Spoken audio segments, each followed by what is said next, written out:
Hi everyone, and welcome to another episode of Pen and Brick. Today I wanted to go through what constitutes an architectural report for competitions. Now, I've recently been involved in the competition. Unfortunately, I did not win. I was placed around 117th out of 7,000 applications. So I thought it'd be quite good to actually use this to show you what is within an architectural competition report, how some of these images are made, and ultimately, how much work does it take? So the competition that I worked on was for the Burgas municipality in Bulgaria, and it's a little section of area that's between some interesting cultural buildings, both in a communist and brutalist sense, but also in a very Bulgarian national revivalist sense, two architectural styles that are very different but prevalent around in Bulgaria.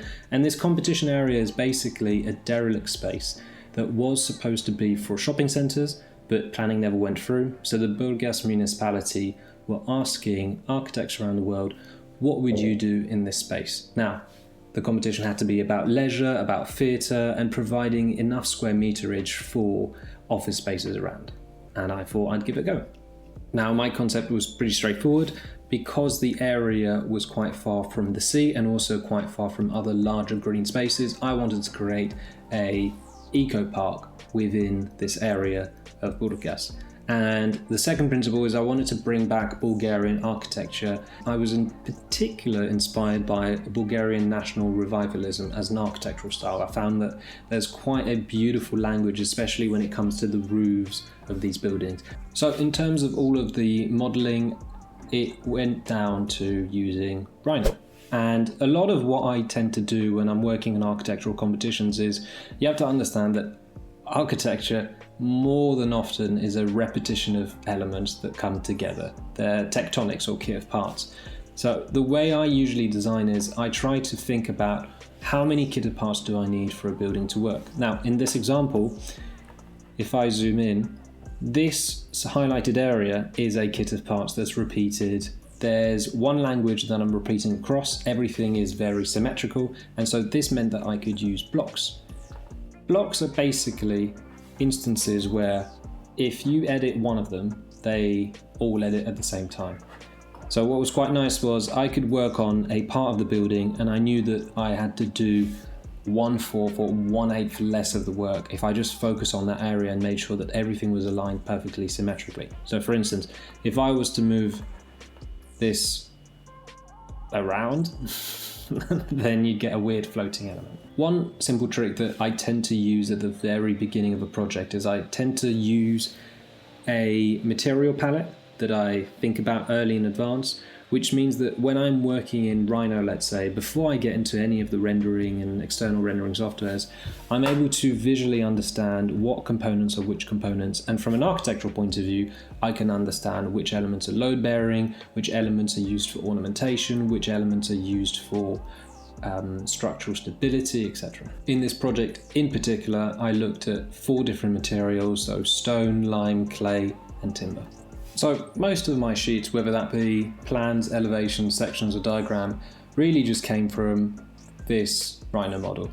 And as you can see, I didn't really build up any of the context around it because I knew that from a rendering point of view, a lot of that work was going to be done in Photoshop anyways. I think one of the biggest challenges when it comes to modeling is knowing the level of detail you need. In my experience, less is more, especially when you're at competition stage. You have to understand that at competition stage, you're not looking at a technical resolution. You're looking at the idea of what you can do. And in particular, the trend at the moment with AI is actually adding greebles, adding detail, adding effect after the massing, after the architectural thinking, just to sell the vision. An example of how I'll be using the architecture model is, for instance, if I'm working on plans. Now, plans are the bread and butter of any architect. And a lot of the times we tend to overcomplicate how they need to be drawn. Once you understand the scale you need to print at, you understand how much information you need to input into these drawings. I typically prefer not to use typical CAD software, such as AutoCAD for these drafting. What I would tend to do is have my architectural model set a clipping plane lower my clipping plane to the appropriate height for a floor plan, so that could generally be 1.2 meters to 1.5 meters, depending on where the information actually lies.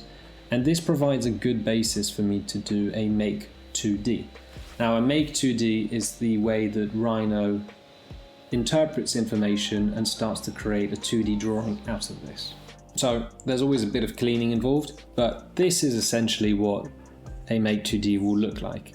A Make 2D will be loads of lines, a bit jumbled up together, usually when you zoom in, and it will give you a rough outline of what the building will look like. The second step, obviously the most important step, is to start filling it. As I mentioned, I prefer filling it within the software itself. I will use blocks again, so I can repeat an element all across and I don't need to think about it too much. And I've got a folder saved with loads of blocks that I can use. And I start to detail and draw out all of these spaces. Once I've done all of this drawing, I make sure that all of the key elements are in different folders. For instance, greenery is usually a very light line weight, and walls are typically very heavy line weight. So by keeping them separate, I'm later able to jump into Illustrator, which is a cleaner vector software for messing around with line thicknesses. I'm then able to edit and change the line weight thicknesses by selecting all of them in one go and changing the stroke size. Once that work has been done, which is honestly the hardest bit, I then go into Photoshop. Usually I always link files and I will slowly build up from the bottom up what I want to see. So in this example, the most important is understanding what the context is. So within Photoshop, I went into Google Earth and I got some images of the area, blocking out where the renderers are going to come in. So for this project, I had a render coming out of Enscape, a rendering engine, just so I could get the outline of the buildings and some information around. I block out the areas that I know CAD will jump into. So in this case, I mastered out. And by simply linking them, I get all of this really nice information integrated within.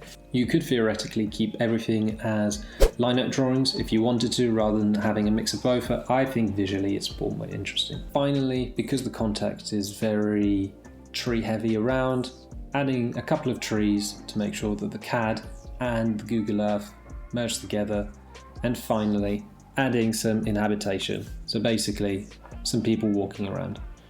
And once you're in InDesign or any other layout software, you slowly bring in the information that you need, such as entrance arrows and informative text.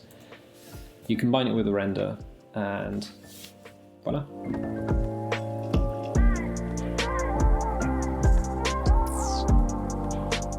Often a bit of pre-planning is wise, especially when it comes to diagrams, because usually diagrams can be done in quite a simple way and you don't need to have thousands of Photoshop files open. In this instance, all I had were different cubes measuring the exact size so it would match the square meterage proportionally. And then I can merge them around, move them around, and actually just draw a lot of these items directly inside of InDesign rather than having to go to an external software. This means that everything is in one spot. It's a lot quicker to change, and I know that all of the colors will be exactly correct. Another quick trick that I like to use is, for instance, in this diagram here where I'm showing different heights of buildings, I already have this information saved within my Rhino model. I can see where the different heights are. Instead of having to render passes and render transparencies, etc., sometimes you just want a line weight to express what you're showing. So by setting the view correctly, all I did was take a screenshot of this element here and then overlay it so that I could start drawing where those boundary lines exactly hit. Once again, from this following isometric drawing, which means there's no perspective, I used the very same techniques as I used for the plan, and all it consisted of was, once I had my passes done on a rendering software, I started building up the environment by getting information from Google Earth and trying to match the position as much as I could, then bringing in my key render, adding some details all around. The most important one is, of course, blending it into the environment where it sits, some color grading, some quick diagrams, and finally adding some people. My preferred trick when it comes to adding people, to make sure that the file isn't too heavy, I will tend to use brushes instead. Now, The reason I use brushes is I can control everything with a single color, and by having a brush I'm able to add loads of characters quite quickly within the scene. The issue of course is that they're not all individually editable, but it does save on file sizes.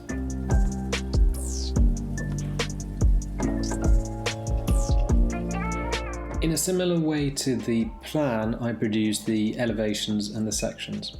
However, because I knew that the elevations were going to be quite far out and that the level of detail wasn't going to be there on the sheet, I decided instead to just do a screenshot from the model itself. So, this elevation right here, instead of going for a Make 2D, all I had to do was get a screenshot straight from Rhino. You can even see that the Rhino icon is still here. And then all of my edits followed afterwards using InDesign, basically. One of the ways of saving time is by having everything already set up in your Rhino file, in your modeling file. So in this example, this is usually the view I work with when I'm actually modeling and rendering, but if I wanted to get a very quick view out that looks more architectural, I'm able to use these views. Now these views look more traditionally like an architectural drawing would. What I then tend to do within Photoshop is add those black lines, add those extra elements that I would be drawing in Illustrator to get that final effect. And finally, if I wanted to add some render background, I can add that and multiply that at the back of it. For the section, however, I wanted to have people, I wanted to have a little bit more liveliness, and so to achieve this, it is going back into Rhino to export a Make 2D, opening up Illustrator as we said before, making sure that everything is within the right filing system, and that enables you to change the line weights a lot quicker and not have to do a lot of selecting after you've done the job. And then finally jumping into Photoshop to add all of those details. These are all characters that can be found online, and also I've drawn my own that I like to reuse on these projects because it gives a bit more humanity and understanding of scale. And all of these are added after the fact: the confetti, the feels, the people, etc. All of the base CAD drawing is done before in Rhino and Illustrator.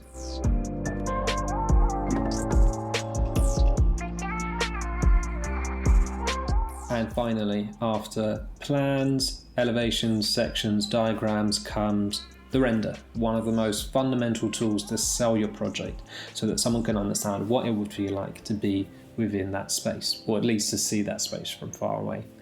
The way I composed these images is quite straightforward. I had a pass from Enscape, rendering software, and then I had Photoshop characters added in, and then a little blue background that I would crop in to give a bit more texture within InDesign itself. One method of selling the atmosphere of your own project is to have these renders depict different scenes, different times of days, different activities. It could be nighttime. In the one below, it could be daytime with kids running around.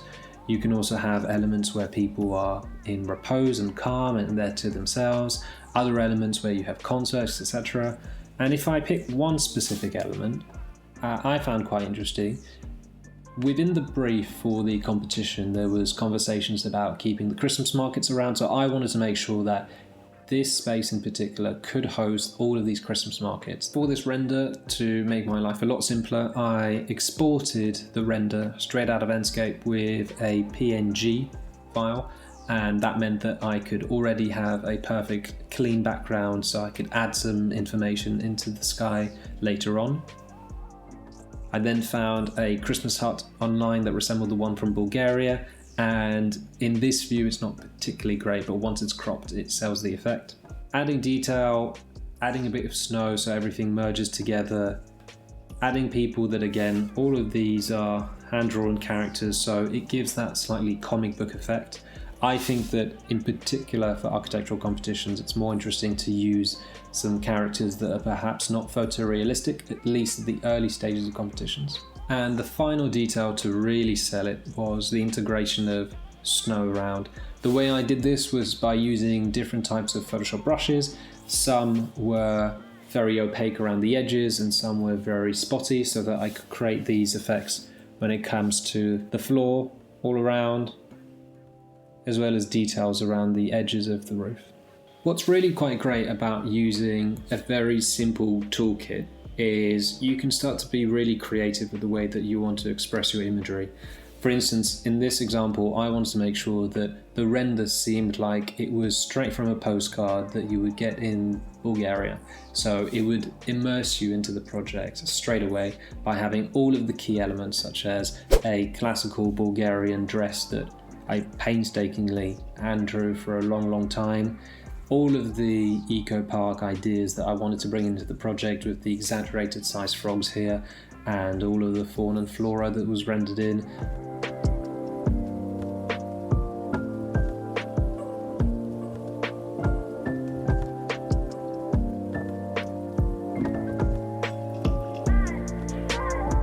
So that's it. I've been recording for a long time, but I think I'll be cutting this into a much more condensed episode. This wasn't so much about using one specific tool. I just thought it'd be quite interesting to talk through a competition report. And do tell me in the comments below if there's anything in particular you'd like to see. If there's anything actually from my website that perhaps seems a bit strange or needs a bit of explanation or could do with a tutorial, do tell. And on that note, thank you so much for listening in, and hopefully this was helpful. So have a good day.